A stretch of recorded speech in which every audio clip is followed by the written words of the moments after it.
To my fellow seniors, I think some of us might agree that this has been a pretty long road to get to today. Many things have happened in my life, some good and some not so good. I think about how amazing it was to have lunch with my mom at Oxford University on my trip to the UK a few years ago. In contrast, I remember being screamed at in front of everyone at the ballpark by my Little League coach because I didn't know I could run to first base on a drop third strike. I do admit I've had more ups than downs. But it doesn't mean my downs have been any less stressful or all my ups unforgettable. For sure, it has not been a perfect life, but it has been mine, and I would not trade away any of my experiences for anything. My most recent experience is I got accepted to my first college, Seton Hall University. I can't begin to express the moment to you. Honestly, I think I was jumping up and down more from relief than excitement. The whole college process is grueling. Standardized test after standardized test. We're going to find the right colleges for me, worrying whether my essay will get me in or make me look like a fool. College applications out my ears, and finally the worst part of it all, the waiting. Frankly, if I never see or hear the terms SAT and ACT ever again, it'll be fine with me. After my excitement cooled down somewhat, I thought about it and realized my own road has not been very long at all. In fact, I'm just starting to move through my first traffic light in life. All of us seniors are kind of there. Some are still reaching the signals, some are waiting to turn left, some are aiming to do a right turn on red, a few of you are beginning to move through the intersection along with me. I say we're only dealing with our first intersection because it's still trimester 1. We won't be getting through that very first intersection until we cross this stage in June. With our diplomas in hand, only then we will start facing head-on the most exciting part of our lives as adults, headed to college. See, I think up to now I've truly been traveling on just a road. It's slower, simpler, easier to change directions, more forgiving of my mistakes. Adults, however, don't go on roads, they travel on life's highways. It's faster, a lot more complicated, changing is more difficult, mistakes have a bigger cost, and you can't just worry about yourself. I see it with my parents every day. They worry about how to pay for me and my brother's college, the house, the bills, not to mention the daily logistics of going to work, getting us to school, sports practices, internships, rehearsals, plus putting food on the table. I watch what they do, and all I can think to myself is, wow, they're crazy. But wait a second, am I not staring straight at my own future craziness? Think about it. If I do bad in a couple college classes, the university won't feel bad for me. They'll just take away my scholarship. If I swim badly for the team, I just get cut by the coach. If I don't work my butt off and graduate, my dreams might be forever out of reach. If I don't reach my dreams, what about my nice home and Porsche? For me, of course, it must be a Porsche. It's scary, but so what? I can do this. I know I can. Like my dad tells me so often, I can't stand hearing it anymore. Austin, you must say on it. The future is out there, but only for those who consistently work hard. He's right. I must say on it. My mother, thank goodness, is a little softer than my dad, except when she's mad. Then she's tougher than my father times 2. She says there will be a good and bad in life. It's all in how you handle it. Over summer, I landed this monster internship with Los Angeles City Councilman Joe Piscino. I know they prefer not to be recognized, but I'm so very grateful to Paul Galletti and Robin Friels for helping me get the connection. I went in for my interview and I was more nervous than ever in my life. This was a really big chance for me and I had no clue what to expect.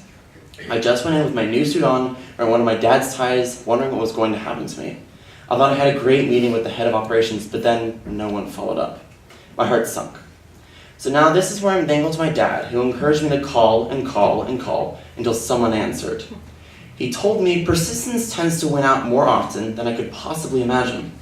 After a ton of voicemail messages, I got the head of operations on the phone, and like magic, he offered me the internship. I thought my head was going to explode, I was so happy. He told me only to come in a couple times a week because he did not want to ruin my summer. It was very nice of him, but I thought what my mother told me about how it's all in how I handle things. So, I decided on my own to go down there every day, all day long, my entire summer. As it turns out, they really needed the extra help. And when I was there, I worked as hard as I could. My reward? They invited me to meetings about LAX Airport and San Pedro revitalization, the homeless challenge, harbor issues with foreign governments, community problems from real estate to drugs, you name it. I even recently rode all over the city with the department assistant, putting up holiday wreaths on government offices. I was getting a taste of all things I've been dreaming about, working in politics, government, and international relations. Plus, I've met so many amazing people. It's been sort of like driving on life's highway with a learner's permit. The team was even agreeable to me coming once a week during school.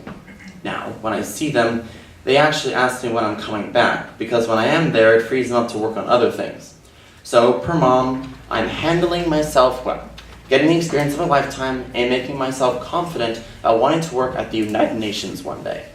I can see now. I must appreciate all the good things that happen in my life, and look to learn from my lumps, from the not-so-good things that will come. Life's highway is really scary, but even more exciting. It's clear to me from the advice of my family, teachers, advisors, friends, and coworkers. My future success will be defined by my work ethic, how persistent I am, and most importantly, how I handle the situations life presents in front of me. Every one of you have made high school enjoyable, and especially my family. Each of you has played a role in making my life's highway look glorious. Thank you.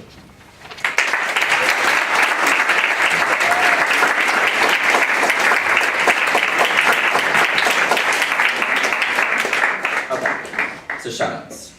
Mom, you have helped me through all of my best and worst times. You've been my anchor in my life, and I love you to death. Thank you. Dad, you have been my daily TED Talk, and the best lecturer any person or college could possibly ask for. I love you, I don't know why.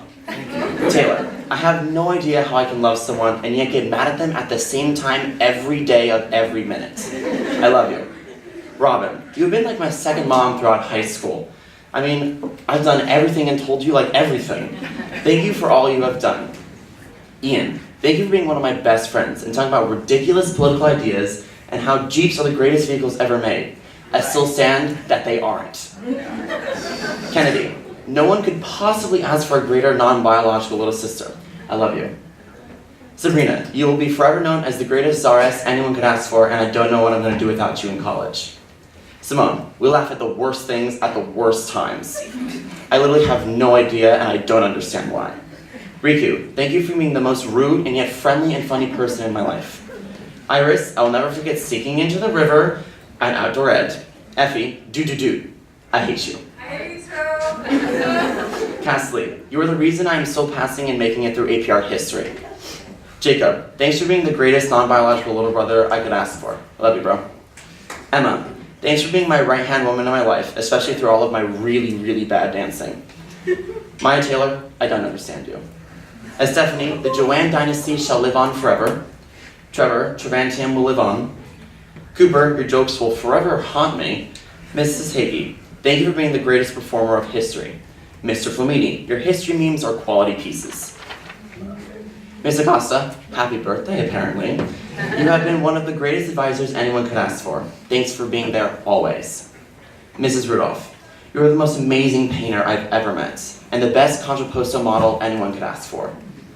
Mr. Brahma, you took basic physics and made it sound thoroughly exciting. I love it. Mr. Spencer, you have been my anchor at school, and I don't know what I'm going to do without you, and your bad jokes and your awesome teaching style at college. I'm going to really miss you. Miss Cassidy, even though you don't work here anymore, thank you for helping with my weird math struggles and odd stresses about your tests. And to the class of 2018, you guys have been one of the best classes in the world. Thanks for being awesome. Thank you.